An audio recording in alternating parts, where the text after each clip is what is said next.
C'était grand plaisir de vous retrouver nombreux à l'écoute de la radio communautaire Maintelleur Sembounia 93.5 MHz dans votre édition du journal Vespéral. Voici les principaux titres. À la ce soir, les miliciens Codeco continuent avec leur barbarie dans les territoires de Djougou. 6 personnes ont été tuées au village des Agneaux. Nous sommes dans la chefferie de Mambissa.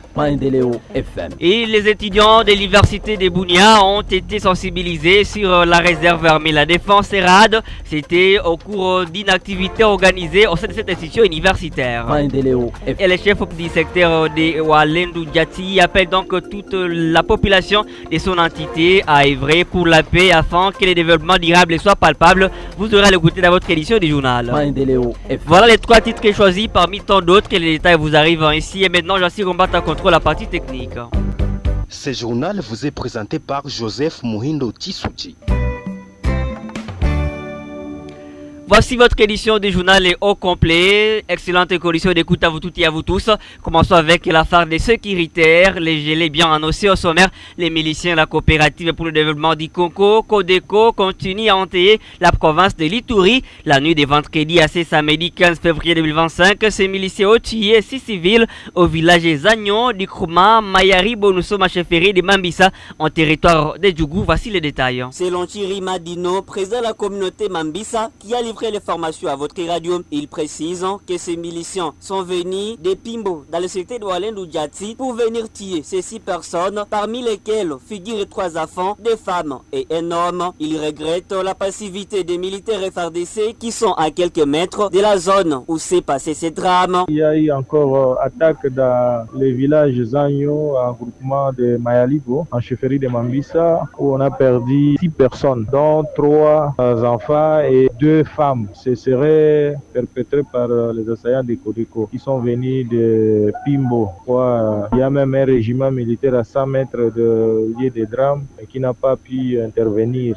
Les assaillants sont arrivés, ils n'ont pas tiré des coups de balle. Alors, quand on a interpellé les militaires ne sont pas arrivés. Bon, je ne sais pas pourquoi. Peut-être la raison, comme ils n'ont pas suivi le coup de balle, ils ne pensaient pas que c'est juste. Il faut noter que la semaine ici a été secouée par plusieurs attaques des miliciens Codeco qui ont tué au moins 90 personnes depuis le lundi dernier. Réaction du parti politique Union des Patriotes Congolais, UPC en sigle de cher à Thomas Lubanga, ce samedi 15 février 2025, après le massacre de la population à Djaïba et autres villages du territoire de Djougou récemment attaqués par les miliciens de la Codeco. Cette réaction est contenue dans une déclaration lue par Olivier Djombu Dramani, le président fédéral de l'UPC à province de l'Ituri. C'est pour la énième fois que la province de l'Ituri vibrait dans le bain de sang alors qu'elle est sous un état de gouvernement spécial décrété par le chef de l'État. Après seulement quelques jours d'accalmie, la milice génocidaire Codeco a repris vertigineusement avec le carnage sans précédent en territoire de Ndjougou. Entre 10 et 12 février 2025, le camp des déplacés de Djaïba en chefferie de Bahema Badjere a été un épicentre de massacres d'au moins 70 personnes, 70 personnes alors, parmi lesquelles les enfants, les femmes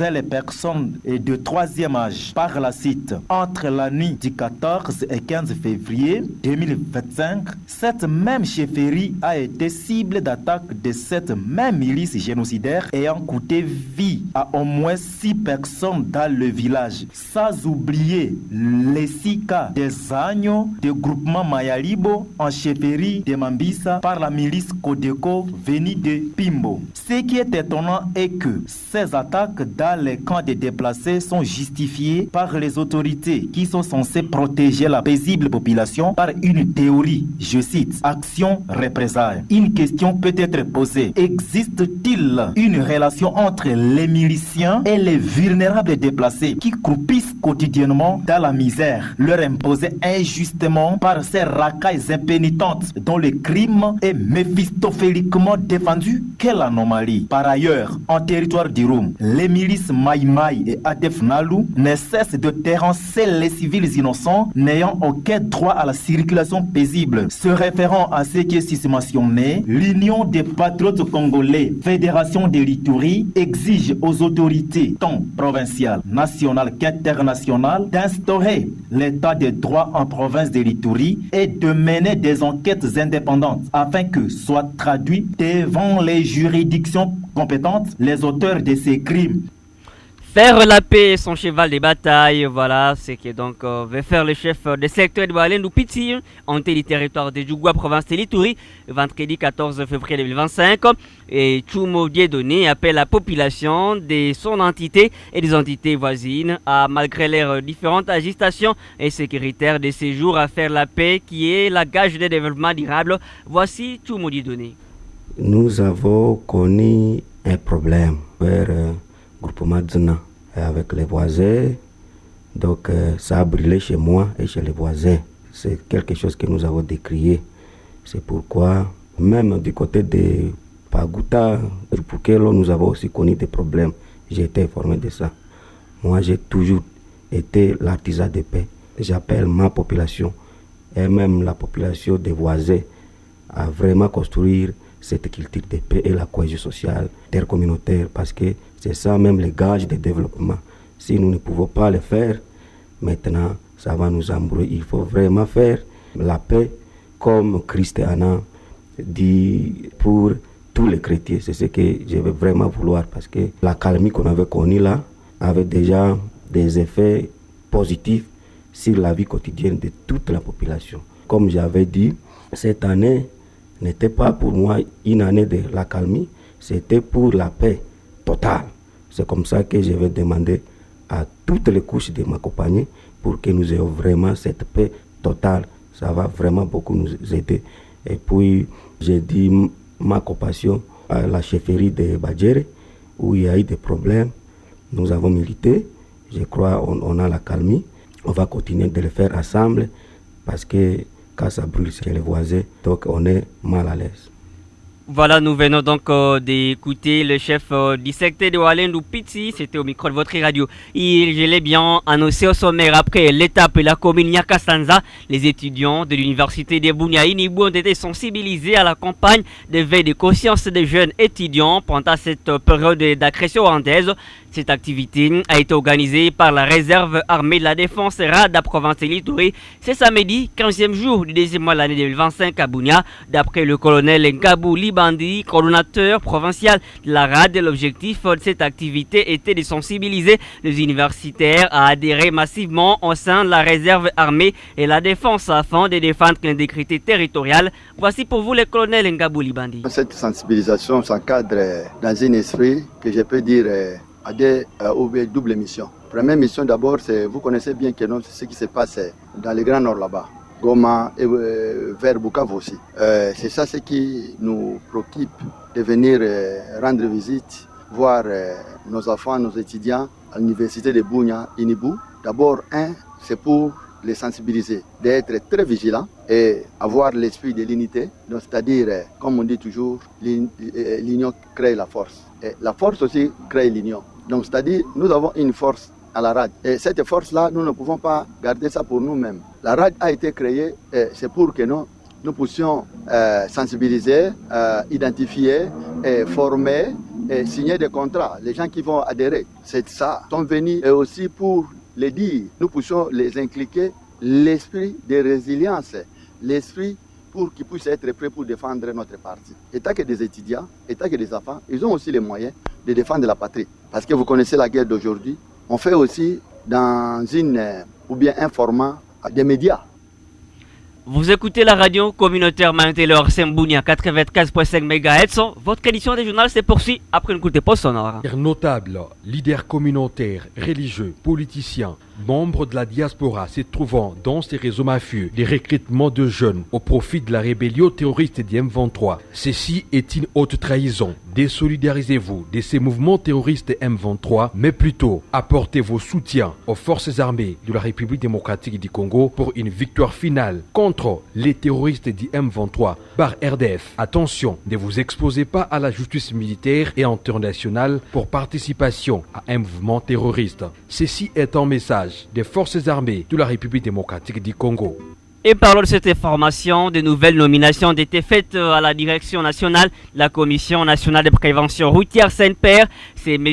Lunya Soubi Lutombo qui a été nommé comme président de cette commission. Au niveau de la province de l'Ituri, cette nomination apporte une ouf de soulagement. David Kabagambe des Angels de la Saint-Père Ituri va voir le nouveau président s'est penché sur la question de la province de l'Ituri car la Saint-Père Ituri connaît plusieurs défis. Voici David Kabagambe. Nous sommes très contents de nomination des nouveaux présidents de la Commission nationale de prévention routière. Nous les félicitons. Bienvenue au sein de la direction nationale de prévention routière. Et nous continuons à remercier monsieur le ministre qui a écouté nos larmes. Il est en train de chercher des solutions palpables dans notre service de Commission nationale de prévention routière. Nous sommes inquiétés, nous sommes désolés par rapport aux arrestations en cascade. On a commencé déjà à arrêter les agents de Saint-Père Ituri à cascade à cause des dénonciations de détournements qu'on avait fait la dernière. C'est pourquoi celui qui organise toutes ces arrestations, c'est la dame, la directrice AI. Parce qu'elle avait déclaré, elle dit qu'elle est enfant de Ndjougou. Personne ne va la lever dans ses fonctions de directrice AI de Saint-Père. Elle est en train d'utiliser l'argent de l'État pour faire ce qu'il peut faire parce qu'elle est là de l'argent. Nous, on continue à répéter, il y a eu bel et bien détournement des fonds de l'État au niveau de la Commission nationale de prévention routière, direction provinciale de l'Ituri par la dame AI. Quand on a commencé maintenant d'arrêter nos frères et sœurs dans des cadres qu'on puisse nous faire inquiéter, nous intimider pour qu'on puisse...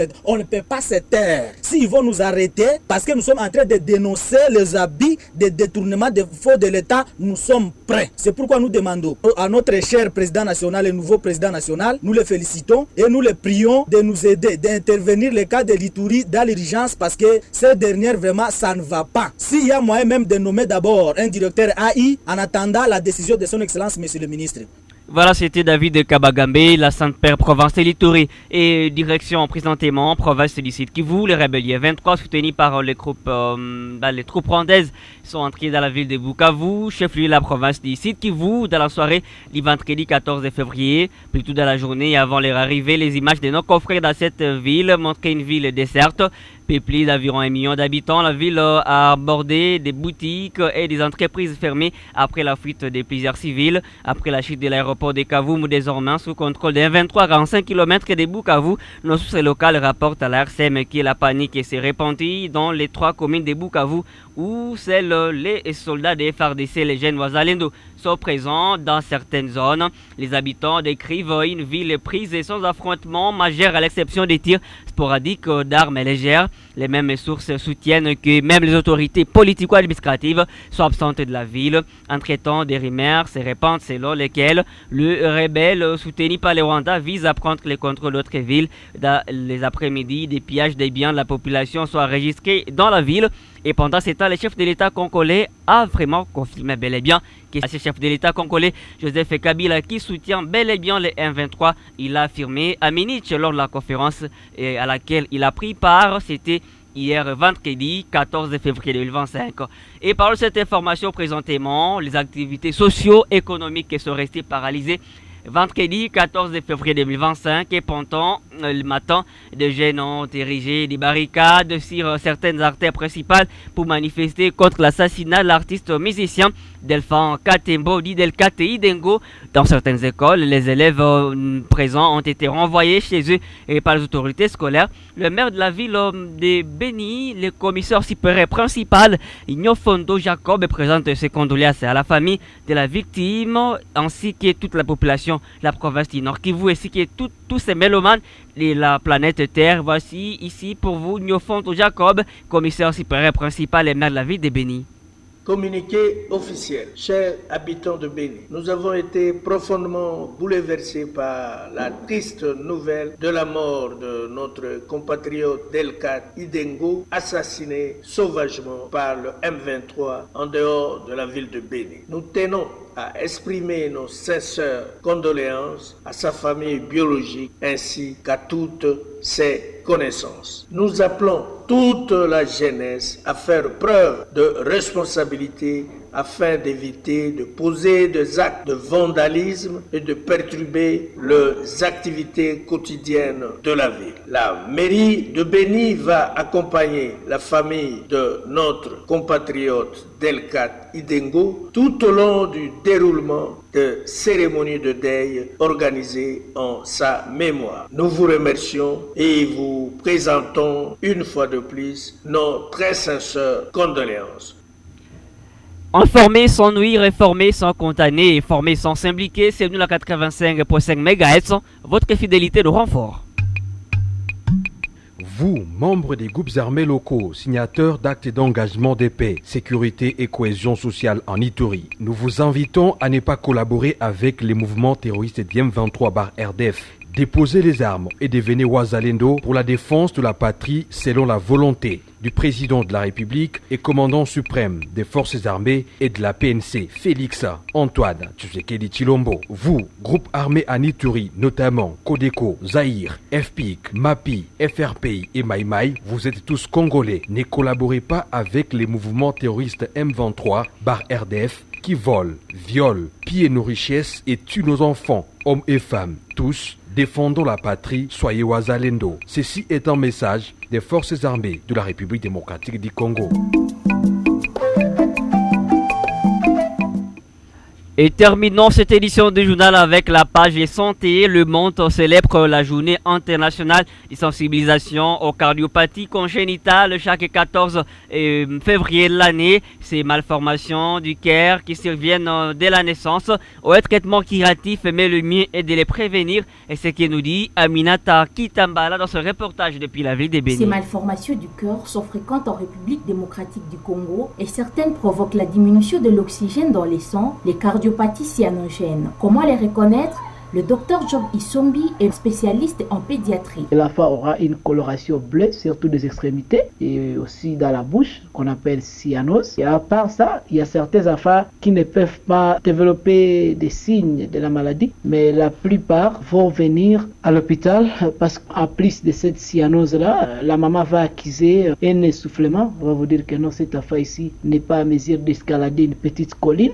Il y a la fatigue, la difficulté à pouvoir s'alimenter. Et souvent, des enfants qui ont des problèmes cardiaques peuvent facilement développer une malnutrition. Et il y a un retard de croissance. Vous allez voir que quand vous essayez de comparer l'enfant, sa taille ou à sa croissance normale par rapport à son âge, il y a un grand ou un petit écart. Et aussi, il y a souvent la notion de transpiration excessive, surtout pendant la nuit. Y a-t-il un traitement et comment prévenir les cardiopathies congénitales? Oui, évidemment. Il y a des médicaments qu'on utilise, surtout lorsque l'enfant a cette cardiopathie congénitale. Ça peut aller jusqu'à lui mettre dans un état d'insuffisance cardiaque. Et là, il y a des médicaments qu'on utilise.